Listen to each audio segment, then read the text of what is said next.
ETV news కి స్వాగతం. ముందుగా ముఖ్యాంశాలు. ఆంధ్రప్రదేశ్లో అసెంబ్లీ లోక్సభ ఎన్నికలకు నోటిఫికేషన్. తొలి రోజే కోలాహలంగా నామినేషన్లు. మొట్టమొదట పత్రాలు సమర్పించిన పయ్యావుల. దూకుడు పెంచనున్న ఎన్డీఏ కూటమి. 4 చోట్ల మోదీ, చంద్రబాబు, పవన్ ఉమ్మడి సభలు. ఇప్పటికే అనకాపల్లి, రాజమండ్రిలో ఖరారు. వైకాపా నుంచి వైఎస్ఆర్ ఎప్పుడో కనుమరుగయ్యారన్న షర్మిల. ప్రజల్లోకి రాని జగన్ వారసుడు ఎలా అవుతారని అనంతపురం పర్యటనలో ప్రశ్న. తెలంగాణలో 17 లోక్సభ స్థానాలకు నోటిఫికేషన్. తొలి రోజునే పత్రాలు దాఖలు చేసిన 42 మంది. భారీ ర్యాలీలతో సమర్పించిన భాజపా అభ్యర్థులు. లోక్సభ ఎన్నికల తర్వాత తెలంగాణలో రాజకీయ గందరగోళం తప్పదన్న కేసీఆర్. కక్షతోనే కవితను అరెస్ట్ చేయించారని మోదీపై విమర్శలు. సార్వత్రిక ఎన్నికల్లో రేపే తొలి విడత పోలింగ్. 21 రాష్ట్రాలు, కేంద్రపాలిత ప్రాంతాల్లోని 102 స్థానాలకు ఓటింగ్. ఏర్పాట్లు పూర్తి చేసిన ఈసీ.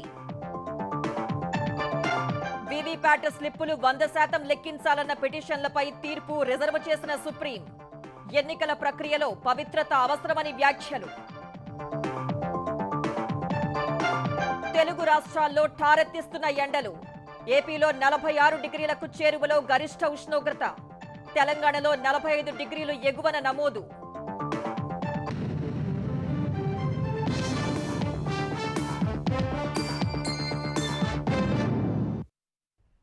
లోక్సభ ఎన్నికల 4వ విడత పోలింగ్ కు నోటిఫికేషన్ విడుదల కావడంతో తొలి రోజే వివిధ పార్టీల అభ్యర్థులు ర్యాలీలు, ప్రదర్శనలుగా వెళ్లి నామినేషన్ వేశారు.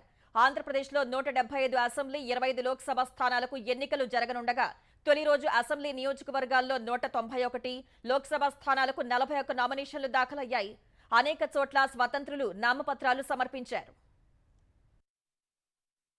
దేశవ్యాప్తంగా 10 రాష్ట్రాల్లోని 96 లోక్సభ స్థానాలు సహా ఆంధ్రప్రదేశ్, ఒడిశా అసెంబ్లీ ఎన్నికలకు కేంద్ర ఎన్నికల సంఘం గెజెట్ నోటిఫికేషన్ జారీ చేసింది. ఒడిశాలో అసెంబ్లీ ఎన్నికలు 4 విడతల్లో జరగనుండగా తొలి విడత నోటిఫికేషన్ విడుదల కానుంది. ఏపీలో 175 అసెంబ్లీ, 25 ఎంపీ స్థానాలకు ప్రకటన రాగా తొలి రోజు అభ్యర్థులు అనుచరగణంతో ర్యాలీలు తీసి నామపత్రాలు సమర్పించారు. గుంటూరు జిల్లా మంగళగిరి కూటమి అభ్యర్థి నారా లోకేష్ తరపున తెలుగుదేశం, జనసేన, భాజపా నేతలు ర్యాలీగా వెళ్లి నామినేషన్ వేశారు. జై భీం భారత్ పార్టీ అధ్యక్షుడు జడ శ్రవణ్ కుమార్, బీసీవై పార్టీ అధ్యక్షులు బోడే రామచంద్ర యాదవ్ మంగళగిరిలో నామినేషన్ వేశారు. 3 స్వతంత్రులు నామపత్రాల్ని సమర్పించారు. విజయవాడ పశ్చిమ నియోజకవర్గ కూటమి అభ్యర్థి సుజనా చౌదరి నామపత్రాలు దాఖలు చేశారు. నరసరావుపేట లోక్సభ అభ్యర్థి లావు శ్రీకృష్ణ దేవరాయలు నామినేషన్ వేశారు. ఒంగోలు లోక్సభ తెలుగుదేశం అభ్యర్థిగా మాగుంట శ్రీనివాసులు రెడ్డి నామపత్రాలు అందించారు.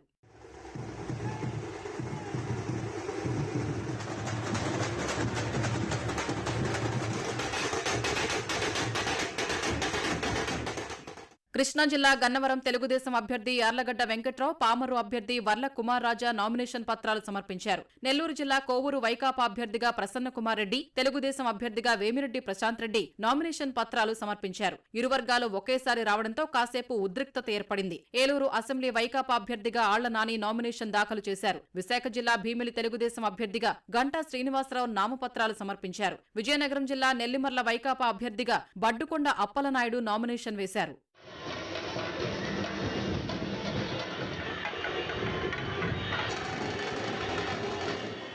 అనంతపురం జిల్లా ఉరవకొండ ఎమ్మెల్యే అభ్యర్థి పయ్యావుల కేశవ్ తరపున ఆయన కుటుంబ సభ్యులు నామినేషన్ వేశారు. ఏపీలో తొలి నామినేషన్ పయ్యావుల కేశవ్దేనని ఈసీ తెలిపింది. కడప లోక్సభ స్థానానికి తెలుగుదేశం అభ్యర్థిగా భూపేష్ రెడ్డి నామినేషన్ దాఖలు చేశారు. జమ్మలమడుగు భాజపా అభ్యర్థి ఆదినారాయణ రెడ్డి తరపున ఆయన సతీమణి నామినేషన్ వేశారు. మైదుకూరు వైకాపా అభ్యర్థి రఘురామిరెడ్డి నామినేషన్ వేశారు. కర్నూలు లోక్సభ అభ్యర్థిగా కూటమి తరపున బస్తిపాడు నాగరాజు కలెక్టరేట్లో నామినేషన్ దాఖలు చేశారు. ఆయన సతీమణి జయలక్ష్మి స్వతంత్ర అభ్యర్థిగా నామినేషన్ వేశారు. కర్నూలు జిల్లా ఎమ్మిగనూరులో వైకాపా అభ్యర్థిగా బుట్టా రేణుక, తెలుగుదేశం అభ్యర్థిగా బీవీ జయనాగేశ్వరరెడ్డి నామినేషన్ వేశారు. చంద్రగిరి తెలుగుదేశం అభ్యర్థి పులివర్తి నాని నామినేషన్ దాఖలు చేశారు. నాని భార్య వాహనాన్ని పోలీసులు అడ్డుకోగా తెలుగుదేశం కార్యకర్తల నిరసనతో చివరకు అనుమతించారు. ఆంధ్రప్రదేశ్లో సార్వత్రిక ఎన్నికలకు నోటిఫికేషన్ విడుదల కావడంతో ఎన్డీఏ కూటమి ప్రచార వేగాన్ని పెంచింది. ఇప్పటికే 6 నియోజకవర్గాల్లో ప్రజాగళం, వారాహి విజయోత్సవ సభలు నిర్వహించిన చంద్రబాబు, పవన్ కళ్యాణ్లకు తోడుగా ప్రధాని నరేంద్ర మోదీ, ఇతర భాజపా జాతీయ నేతలు కలవనున్నారు. ప్రధాని మోదీ 4 బహిరంగ సభల్లో పాల్గొంటారని తెలుస్తోంది. అనకాపల్లి, రాజమండ్రి సహా కడప లేదా రాజంపేటలో ఒకటి, మరోచోట ప్రధాని మోదీ, తెలుగుదేశం అధినేత చంద్రబాబు, జనసేన అధ్యక్షుడు పవన్ కళ్యాణ్ కలిసి పాల్గొనేలా ఎన్డీఏ ప్రచార ప్రణాళిక సిద్ధం చేస్తున్నట్టు తెలుస్తోంది. ఈలోపు చంద్రబాబు, పవన్ కళ్యాణ్ వీలైనన్ని ఎక్కువ సభల్లో పాల్గొంటారు. ఈ నెల 23న నెల్లిమర్ల, విజయనగరం, 24న రాజంపేట, రైల్వే కోడూరులో నిర్వహించే ప్రజాగళం, వారాహి, విజయయాత్ర సభల్లో చంద్రబాబు, పవన్ పాల్గొనున్నారు. రేపు ఆలూరు, రాయదుర్గం నియోజకవర్గాలు, ఎల్లుండి గూడూరు, సర్వేపల్లి, సత్యవేడుల్లో చంద్రబాబు ప్రజాగళం సభలు నిర్వహిస్తారు. అసెంబ్లీ, లోక్సభ ఎన్నికల్లో పోటీ చేసే తెలుగుదేశం అభ్యర్థులకు అధినేత చంద్రబాబు ఈ నెల 21న బి ఫారాలు అందజేయనున్నారు. తెలుగుదేశం జోనల్ ఇన్ఛార్జీలతో ఇవాళ సమావేశమైన చంద్రబాబు ఈ మేరకు నిర్ణయం తీసుకున్నారు. జోనల్ ఇన్ఛార్జీలతో బి ఫారాలు ఇప్పించాలని తొలుత భావించినప్పటికీ అభ్యర్థులు సెంటిమెంట్ గా భావిస్తారనే సూచన మేరకు ఈ నెల 21న చంద్రబాబు చేతుల మీదుగా ఇవ్వాలని నిర్ణయానికి వచ్చారు. మొత్తం 144 అసెంబ్లీ, 17 పార్లమెంట్ అభ్యర్థులకు తన చేతుల మీదుగా బి ఫారాలను చంద్రబాబు అందజేయనున్నారు. లోక్సభ ఎన్నికలకు తెలంగాణలో తొలి రోజు 42 నామినేషన్లు దాఖలయ్యాయి. కంటోన్మెంట్ అసెంబ్లీ స్థానం ఉప ఎన్నిక సహా 17 లోక్సభ స్థానాలకు గెజెట్ నోటిఫికేషన్ వెలువడగా నామినేషన్ల సందడి మొదలైంది. మహబూబ్ నగర్ లోక్సభ నియోజకవర్గ భాజపా అభ్యర్థిగా డీకే అరుణ కలెక్టరేట్లో నామినేషన్ పత్రాలు దాఖలు చేశారు. అదే స్థానానికి ఒక స్వతంత్ర అభ్యర్థి నామినేషన్ వేశారు. మెదక్ భాజపా అభ్యర్థిగా రఘునందన్ రావు నామపత్రాలు సమర్పించారు. మెదక్ కాంగ్రెస్ అభ్యర్థి నీలం మధు తరపున ఎమ్మెల్యే మైనంపల్లి రోహిత్ నామినేషన్ వేశారు. అదే స్థానానికి 2 స్వతంత్రులు నామినేషన్ వేశారు. నాగర్ కర్నూల్లో భాజపా అభ్యర్థి భరత్ ప్రసాద్, కాంగ్రెస్ అభ్యర్థి మల్లు రవి తరపున వారి ప్రతిపాదకులు నామినేషన్ వేశారు. జహీరాబాద్ లో కాంగ్రెస్ అభ్యర్థి సురేష్ షెట్కార్ తరపున, నల్గొండ భాజపా అభ్యర్థి సైదిరెడ్డి తరపున వారి ప్రతిపాదకులు నామపత్రాలు సమర్పించారు. నల్గొండలో 2 స్వతంత్ర అభ్యర్థులు నామినేషన్ వేశారు. చేవెళ్లలో తొలి రోజు 3, పెద్దపల్లిలో 4 నామినేషన్లు దాఖలయ్యాయి. ఆదిలాబాద్ లోక్సభ స్థానానికి 2 స్వతంత్రులు నామపత్రాలు సమర్పించారు. మల్కాజ్గిరి లోక్సభ స్థానానికి ఇవాళ 9 నామినేషన్లు దాఖలు కాగా భాజపా అభ్యర్థి ఈటెల రాజేందర్ భారీ ర్యాలీగా వెళ్లి నామినేషన్ దాఖలు చేశారు. ఇలా కాంగ్రెస్ పార్టీ కానీ బీఆర్ఎస్ పార్టీ 2 పార్టీల డిపాజిట్ గల్లం చేసే పద్ధతుల్లో ఇవాళ రేపు మా కార్యకర్తలు కానీ మా నాయకులు కానీ రేపు ఫైట్ చేసి ఆ రిజల్ట్ తేబోతా ఉన్నాం. లోక్సభ ఎన్నికల తర్వాత తెలంగాణలో రాజకీయ గందరగోళం ఏర్పడుతుందని భారాస అధినేత కె చంద్రశేఖరరావు అంచనా వేశారు. ఏది జరిగినా భారాసకే మేలు చేకూరుతుందన్నారు. కాంగ్రెస్ పై వ్యతిరేకత తీవ్ర స్థాయిలో ఉందన్నారు. మళ్లీ ఉద్యమకాలం నాటి కేసీఆర్ ను చూస్తారని లోక్సభ ఎన్నికలపై అభ్యర్థులతో సమావేశం సందర్భంగా వ్యాఖ్యానించారు. హైదరాబాద్ తెలంగాణ భవన్లో భారస విస్తృత స్థాయి సమావేశానికి పార్టీ లోక్సభ అభ్యర్థులు, ఎమ్మెల్యేలు, ఎమ్మెల్సీలు, కీలక నేతలు హాజరయ్యారు.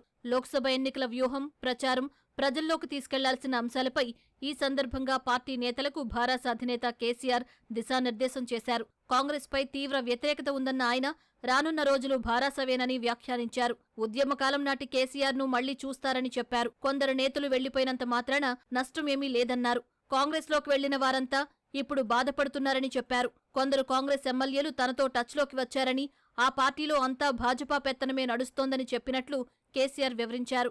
104 మంది ఎమ్మెల్యేలున్న తమ ప్రభుత్వాన్నే కూల్చేందుకు ప్రయత్నించిన భాజపా 64 మంది ఎమ్మెల్యేలున్న కాంగ్రెస్ ప్రభుత్వాన్ని వదులుతుందా అని కేసీఆర్ పార్టీ నేతలతో అన్నట్లు తెలిసింది. కాంగ్రెస్ ప్రభుత్వంలో టీం వర్క్, స్థిరత్వం లేదని గులాబీ దళపతి విమర్శించారు. ధాన్యం కొనుగోళ్లు చేసే పరిస్థితిలో మిల్లర్లు లేరని, అన్నింటా ప్రభుత్వ వైఫల్యం స్పష్టంగా కనిపిస్తోందన్నారు. కాంగ్రెస్ ప్రభుత్వం మాటను అధికారులు వినడం లేదన్నారు. ఇసుక కుంగడం వల్లే మేడిగడ్డ ఆనకట్ట వద్ద సమస్య తలెత్తిందని కేసీఆర్ తెలిపారు. కాంగ్రెస్ను నమ్మడం లేదని అసదుద్దీన్ ఓవైసీ చెప్పినట్లు సమావేశంలో వెల్లడించారు. కవితపై ఎలాంటి కేసు లేకున్నా మోదీ దుర్మార్గంగా కక్షగట్టి అరెస్టు చేశారని కేసీఆర్ ఆరోపించారు. సమావేశం అనంతరం భారస అభ్యర్థులకు కేసీఆర్ బీఫారాలు అందజేశారు. రైతు సమస్యలు అజెండాగా ప్రజల్లోకి వెళ్లాలని సూచించారు.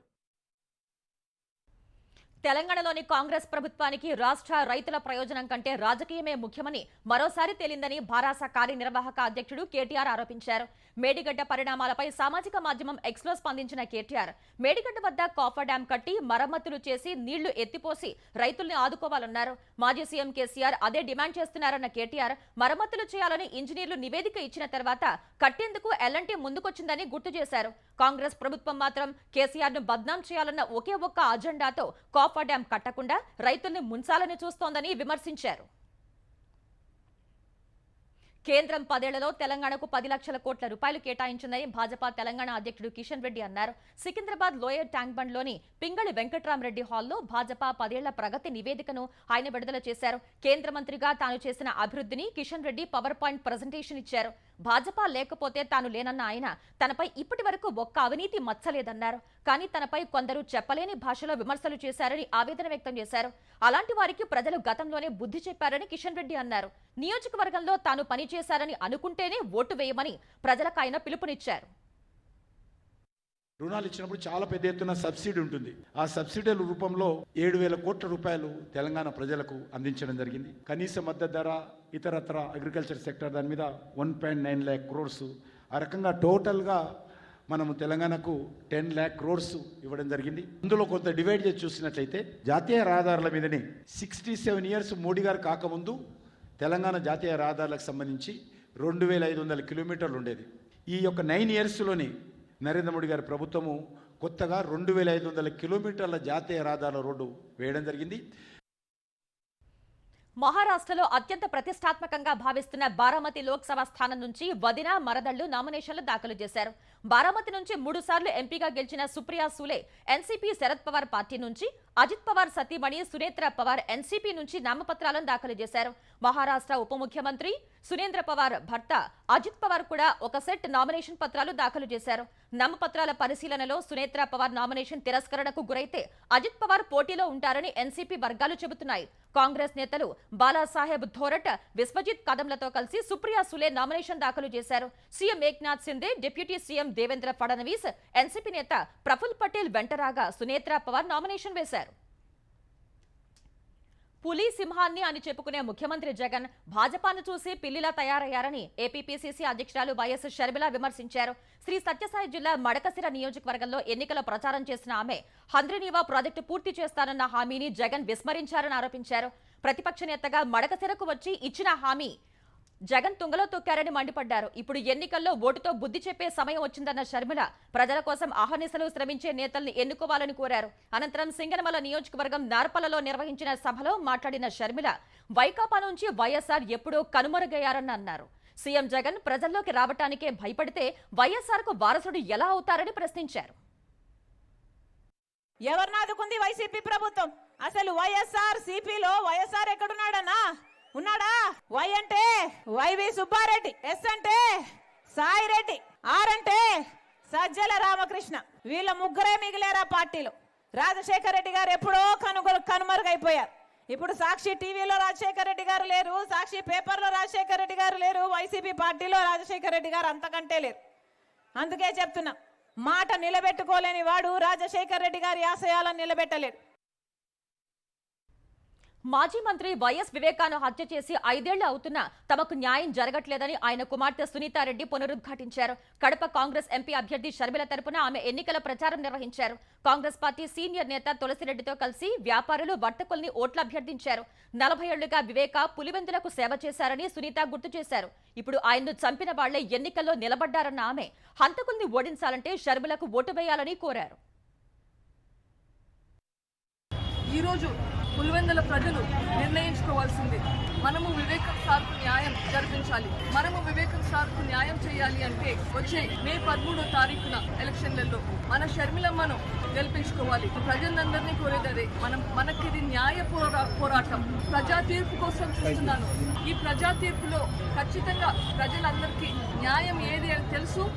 షర్మిలమ్మ ఖచ్చితంగా ఓటేస్తారన్న నమ్మకం ఉంది. అనంతపురం జిల్లాలో వైకాపా శ్రేణులు అరాచకానికి దిగుతున్నాయి. కళ్యాణదుర్గంలో తెలుగుదేశం ఎన్నికల ప్రచారానికి వెళ్లిన మున్సిపల్ మాజీ చైర్మన్ రమేష్ బాబుపై దాడికి తెగబడ్డారు. ప్రచార సమయంలో రోడ్డుకు అడ్డుగా పెట్టిన వాహనాన్ని పక్కకు తీయాలని కోరినందుకు వైకాపా రౌడీలు రమేష్ బాబుపై మూకుమ్మడి దాడికి దిగారు. ఈ దాడిలో తీవ్రంగా గాయపడిన రమేష్ బాబును అనంతపురంలోని ఓ ప్రైవేట్ ఆసుపత్రికి తరలించారు. వైకాపా ఎమ్మెల్యే అభ్యర్థి తలారి రంగయ్య రౌడీలను వెంటపెట్టుకుని ప్రచారం చేస్తున్నారని తెలుగుదేశం ఆరోపించింది. ఉరవకొండలో తెలుగుదేశం ప్రతినిధులపై వైకాపా శ్రేణులు దాడికి దిగాయి. తెలుగుదేశం బూత్ కన్వీనర్ నాగభూషణం, అతని మిత్రుడు సంతోష్ తో కలిసి డ్రైవర్స్ కాలనీలో ఓటర్ జాబితా పరిశీలిస్తుండగా వైకాపా నాయకులు దాడి చేశారని తెలిపారు. స్థానిక తెలుగుదేశం నాయకులు సంతోష్ ను ప్రభుత్వ ఆసుపత్రికి తీసుకువెళ్లి వైద్యం చేయించారు. ముఖ్యమంత్రి జగన్ పై గులకరాయితో దాడి చేసిన కేసులో అనుమానితుడిని పోలీసులు అరెస్ట్ చేశారు. 2 రోజుల క్రితం సతీష్ ను అదుపులోకి తీసుకున్న పోలీసులు అతనికి ప్రభుత్వ ఆసుపత్రిలో వైద్య పరీక్షలు చేయించారు. తర్వాత విజయవాడ కోర్టులో హాజరుపరిచారు. ఆరోపణలు ఎదుర్కొంటున్న వ్యక్తి మైనర్ అని నిందితుడి తరపు న్యాయవాది సలీం వాదించారు. రాయి విసిరితే హత్యాయత్నం కేసు పెడతారా అని వాదించిన ఆయన ఈ కేసుకు 307 సెక్షన్ వర్తించదు అని అన్నారు. దురుద్దేశపూర్వకంగా రాయితో దాడి చేశారని హత్యాయత్నం సెక్షన్ వర్తిస్తుందని పోలీసుల తరపు న్యాయవాది పేర్కొన్నారు. ఈ వాదనలు విన్న కోర్టు నిందితుడి వయస్సు అంశంలో మున్సిపల్ అధికారుల ధ్రువపత్రాన్ని పరిగణనలోకి తీసుకుంటామని తెలిపింది. తర్వాత అతనికి 14 రోజుల రిమాండ్ విధించింది. నాగార్జున సాగర్ జలాశయంలో 500 అడుగుల పైన ఉన్న 14 టీఎంసీల నీటిని తాగునీటి అవసరాల కోసం పూర్తి స్థాయిలో వినియోగించుకునేందుకు కృష్ణానది యాజమాన్య బోర్డు త్రిసభ్య కమిటీ ఉత్తర్వులు ఇచ్చింది. అందుబాటులోని 14 టీఎంసీలలో తెలంగాణకు 8.5 టీఎంసీలు, ఏపీకి 5.5 టీఎంసీల నీరు కేటాయిస్తూ ఈ నెల 12న జరిగిన భేటీలో నిర్ణయించిన మేరకు ఆదేశాలు ఇచ్చింది. నాగార్జున సాగర్లో 500 అడుగుల వరకు నీటిని వినియోగించుకోవాలని సూచించింది. తాగునీటి ఎద్దడి కనిపిస్తున్న దృష్ట్యా ఉన్న నీటిని చాలా పొదుపుగా వాడుకోవాలని కృష్ణా బోర్డు సూచించింది. మే నెలలో మరోసారి సమావేశమై అప్పటి పరిస్థితుల దృష్ట్యా నిర్ణయం తీసుకోనుంది. తెలుగు రాష్ట్రాల్లో ఎండల తీవ్రత రోజురోజుకు పెరుగుతోంది. పలు ప్రాంతాల్లో గరిష్ట ఉష్ణోగ్రతలు 45 డిగ్రీలు దాటిపోయి అనేక ఊర్లు నిప్పుల కుంపటిని తలపిస్తున్నాయి. ఆంధ్రప్రదేశ్లోని అల్లూరు జిల్లా ఎర్రంపేట, మన్యం జిల్లా కొమరాడలో ఇవాళ 45.8 డిగ్రీల గరిష్ట ఉష్ణోగ్రతలు నమోదయ్యాయి. నంద్యాల జిల్లా నందవరంలో 45.6, విజయనగరం జిల్లా జామిలో 45.5, శ్రీకాకుళం జిల్లా కొవిలం, కొంగలవీడులో 45.4, తిరుపతి జిల్లా రేణిగుంట, ప్రకాశం జిల్లా దరిమడుగు, తిరుపతిలో 45.3, పల్నాడు జిల్లా ముటుకూరులో 44.9, అన్నమయ్య జిల్లా కంబాలకుంట, నెల్లూరు జిల్లా కసుమూరులో 44.6, కర్నూలు జిల్లా వగరూరులో 44.2 డిగ్రీల గరిష్ట ఉష్ణోగ్రతలు నమోదయ్యాయి. ఏపీలోని 16 జిల్లాల్లో 44 డిగ్రీల గరిష్ట ఉష్ణోగ్రతలు నమోదవగా 84 మండలాల్లో తీవ్ర వడగాల్పులు, 120 మండలాల్లో వడగాల్పులు వీస్తున్నట్లు అమరావతిలోని వాతావరణ విభాగం తెలిపింది. తెలంగాణలో కూడా భానుడు నిప్పులు కక్కుతున్నాడు. మంచిర్యాల జిల్లా హాజీపూర్, నల్గొండ జిల్లా మాడుగులపల్లిలో 45.2 డిగ్రీల గరిష్ట ఉష్ణోగ్రత నమోదైంది. వరంగల్ జిల్లా గొర్రెకుంట, వనపర్తి జిల్లా వెలిగొండ, ములుగు జిల్లా మేడారంలో 45.1 డిగ్రీల గరిష్ట ఉష్ణోగ్రత రికార్డైంది. జగిత్యాల, భూపాల్పల్లి, నిర్మల్, ఖమ్మం, మహబూబాబాద్, పెద్దపల్లి జిల్లాల్లో కొన్ని చోట్ల గరిష్ట ఉష్ణోగ్రతలు 44.9 డిగ్రీల వరకు నమోదయ్యాయి. సిద్దిపేట, భద్రాద్రి, కరీంనగర్, సూర్యాపేట, నిజామాబాద్, కుమరం భీం, జనగాం, సిరిసిల్ల జిల్లాల్లో 45.5 డిగ్రీల ఎగువనే గరిష్ట ఉష్ణోగ్రతలు రికార్డయ్యాయి. హైదరాబాద్ పరిసర జిల్లాల్లో 42.5 డిగ్రీలపైనే గరిష్ట ఉష్ణోగ్రతలు నమోదయ్యాయి. దశరథ నందనుడు శ్రీరామ మహాపట్టాభిషేక వేడుకతో భద్రగిరి పులకించింది. ఉదయం నిత్య పూర్ణాహుతి తర్వాత పల్లకిలో మిథిలా మండపానికి చేరుకున్న రఘునందనుడికి వేద పండితులు పట్టాభిషేక వేడుక నిర్వహించారు. భద్రాచల ఆలయ స్థానాచార్యులు, ప్రధాన అర్చకుల పర్యవేక్షణలో విశ్వక్సేన పూజ, పుణ్యాహవచనం తర్వాత గోదావరి పుణ్య జలాలు భక్తులపై చల్లి శుభాశిస్సులు అందించారు. నీరజాక్షి సీతమ్మతో కలిసి స్వామివారు రాజాదిరాజుగా సింహాసనాన్ని అధిష్ఠించగా కిరీటధారుడైన శ్రీరాముడిని చూసి భక్తులు పులకించిపోయారు. ఈ క్రతువుకు హాజరైన తెలంగాణ గవర్నర్ రాధాకృష్ణన్ తొలుత ప్రధాన ఆలయంలో ప్రత్యేక పూజలు చేసి స్వామికి పట్టు వస్త్రాలు సమర్పించారు. ఈవీఎంలో పోలైన ఓట్లను వీవీప్యాట్లతో 100% తనిఖీ చేయాలని దాఖలైన పిటిషన్పై తీర్పును సుప్రీంకోర్టు రిజర్వ్ చేసింది. ఈసీ తరపున హాజరైన సీనియర్ న్యాయవాది మణీందర్ సింగ్ ఈవీఎంల పనితీరును కోర్టుకు వివరించారు. Petitioner association for democratic reforms తరపున సీనియర్ న్యాయవాది ప్రశాంత్ భూషణ్ వాదించారు. ఇటీవల కేరళలో జరిగిన మాక్ పోల్ ఉదంతాన్ని కోర్టు దృష్టికి తెచ్చారు. కాసర్గోడ్లో నిర్వహించిన మాక్ పోలింగ్ లో 4 ఈవీఎంలను వీవీప్యాట్లతో సరిపోలిస్తే భాజపాకు అదనంగా ఓట్లు వచ్చాయన్నారు. ఈ వ్యవహారాన్ని పరిశీలించాలని ఈసీని సుప్రీంకోర్టు ఆదేశించింది. ఎన్నికల ప్రక్రియలో పవిత్రత అవసరమని పేర్కొంది. ఈ ప్రక్రియ పారదర్శకంగా లేదనే ఆందోళనకు తావు లేకుండా చూడాలని సూచించింది. వీవీప్యాట్ మిషన్లలో పారదర్శక గాజు స్థానంలో 7 సెకండ్లు లైట్ వెలిగినప్పుడు మాత్రమే కనిపించేలా ఏర్పాటు చేసిన గాజును మార్చాలని పిటిషనర్ కోరారు. వాదనల అనంతరం ధర్మాసనం తీర్పును రిజర్వ్ చేసింది. కాంగ్రెస్ ఇతర ఇండియా కూటమి నేతలు దుర్భాషలు, బెదిరింపులతో కూడిన రాజకీయాలు చేస్తున్నారని భారతీయ జనతా పార్టీ ఆరోపించింది. ప్రధాని నరేంద్ర మోదీపై జేఎంఎం నాయకుడు నజ్రుల్ ఇస్లాం చేసిన వ్యాఖ్యలను సుమోటోగా స్వీకరించి ఆయనపై చర్యలు తీసుకోవాలని కేంద్ర ఎన్నికల సంఘానికి భాజపా అధికార ప్రతినిధి షహజాద్ పూనావాలా విజ్ఞప్తి చేశారు. 400 సీట్లు లక్ష్యంగా పెట్టుకున్న మోదీని 400 అడుగుల లోతు గొయ్యి తీసి పాతి పెడతామని నజ్రుల్ బహిరంగ బెదిరింపులకు దిగారని షహజాద్ పేర్కొన్నారు. ఈ వ్యాఖ్యలు ఇండియా కూటమి మనస్తత్వాన్ని చూపుతున్నాయని మండిపడ్డారు. బెంగళూరు రూరల్ నుంచి పోటీ చేస్తున్న డీకే సురేష్ కు ఓటు వేయకుంటే నీటి సరఫరా నిలిపివేస్తామని Karnataka deputy CM DK Shivakumar ఇటీవల ఓ హౌసింగ్ సొసైటీని హెచ్చరించినట్లు గుర్తు చేశారు. అంతకుముందు ఓ కర్ణాటక మంత్రి తమ అభ్యర్థికి ఓట్లు వేయకుంటే 25 కోట్ల రూపాయల ప్రత్యేక ప్యాకేజీని నిలిపివేస్తామని స్థానికుల్ని బెదిరించినట్లు తెలిపారు. ఇలా బెదిరింపులకు పాల్పడిన వారిపై చర్యలు తీసుకోవాలని షహజాద్ ఈసీని కోరారు. చక్కెర వ్యాధిగ్రస్తుడైన ఢిల్లీ సీఎం అరవింద్ కేజ్రీవాల్ బెయిల్ కోసం చక్కెర మోతాదు ఎక్కువ ఉండే ఆహారం తీసుకుంటున్నారని ఎన్ఫోర్స్మెంట్ డైరెక్టరేట్ ఈడీ ఆరోపించింది. ఇదే అంశాన్ని సిబిఐ ఈడీ కేసుల్ని విచారణ చేసే కోర్టు దృష్టికి తీసుకువెళ్లింది. తన చక్కెర స్థాయిలో భారీగా హెచ్చుతగ్గులు ఉన్నందున వీడియో కాన్ఫరెన్స్ ద్వారా తమ డాక్టర్ను సంప్రదించేందుకు అనుమతి ఇవ్వాలంటూ కేజ్రీవాల్ కోర్టును ఆశ్రయించారు. ఈ పిటిషన్పై జరిగిన విచారణలో టైప్ 2 డయాబెటిక్ రోగి కేజ్రీవాల్ చక్కెర స్థాయి ఎక్కువ ఉండే ఆలూపూరి, మామిడి పండ్లు, మిఠాయిలు తీసుకుంటున్నారని ఈడీ కోర్టుకు తెలిపింది. ఇదంతా మెడికల్ బెయిల్ కోసం చేస్తున్నారని ఈడీ కోర్టుకు వివరించింది. ఈ వాదనలు విన్న కోర్టు కేజ్రీవాల్ ఆరోగ్య పరిస్థితిపై రేపటిలోపు నివేదిక సమర్పించాలని ఆదేశించింది. రేపు మళ్లీ విచారణ చేపట్టే అవకాశం ఉంది. స్వదేశీ సాంకేతిక క్రూయిజ్ క్షిపణి ఐటీసీఎంను రక్షణ పరిశోధన అభివృద్ధి సంస్థ డిఆర్డీఓ విజయవంతంగా పరీక్షించింది. ఒడిశా తీర ప్రాంతం చాందీపూర్లోని ఇంటిగ్రేటెడ్ టెస్ట్ రేంజ్లో ఈ క్షిపణిని పరీక్షించినట్లు డిఆర్డీఓ ప్రకటించింది. ప్రయోగానికి ఉద్దేశించిన అన్ని అనుబంధ వ్యవస్థలు అంచనాలకు అనుగుణంగా ఖచ్చితత్వం పనిచేసినట్లు పేర్కొంది. క్షిపణి మార్గాన్ని వివిధ ప్రాంతాల్లో మోహరించిన రాడార్లు, ఎలక్ట్రో ఆప్టికల్ ట్రాకింగ్ సిస్టమ్, టెలిమెట్రీలు సహా SU-30MK యుద్ధ విమానంతో నిశితంగా పరిశీలించి ఫ్లైట్ టెస్ట్ విజయవంతంగా జరిగిందని నిర్ధారించామని అధికారులు తెలిపారు. దేశీయ స్టాక్ మార్కెట్లు వరుసగా 4వ సెషన్లోనూ నష్టాలతో ముగిశాయి. ఎఫ్ఐఐల అమ్మకాల ఒత్తిడి, బ్యాంకింగ్ సంస్థల వాటాల విక్రయానికి మదుపర్లు మొగ్గు చూపిన వేళ తీవ్ర ఒడిదుడుకులకు లోనైన సెన్సెక్స్ 455 పాయింట్లు పతనమైంది. ఉదయం 73,135 పాయింట్ల వద్ద బీఎస్ఈ సూచీ ప్రారంభమైంది. మొదట్లో కొనుగోళ్ల మద్దతుతో 73,473 పాయింట్ల గరిష్ట స్థాయిని తాకింది. మధ్యాహ్నం తర్వాత ఒక్కసారిగా సెన్సెక్స్ అమ్మకాల ఒత్తిడికి గురవగా ఆరంభ లాభాలు ఆవిరయ్యాయి. ఈ క్రమంలో 72,366 పాయింట్ల కనిష్ట స్థాయికి సూచీ పడిపోయింది. చివరకు 72,488 పాయింట్ల వద్ద స్థిరపడింది. జాతీయ స్టాక్ ఎక్స్చేంజ్ సూచీ నిఫ్టీ 152 పాయింట్లు తగ్గి 21,996 పాయింట్ల వద్ద ముగిసింది.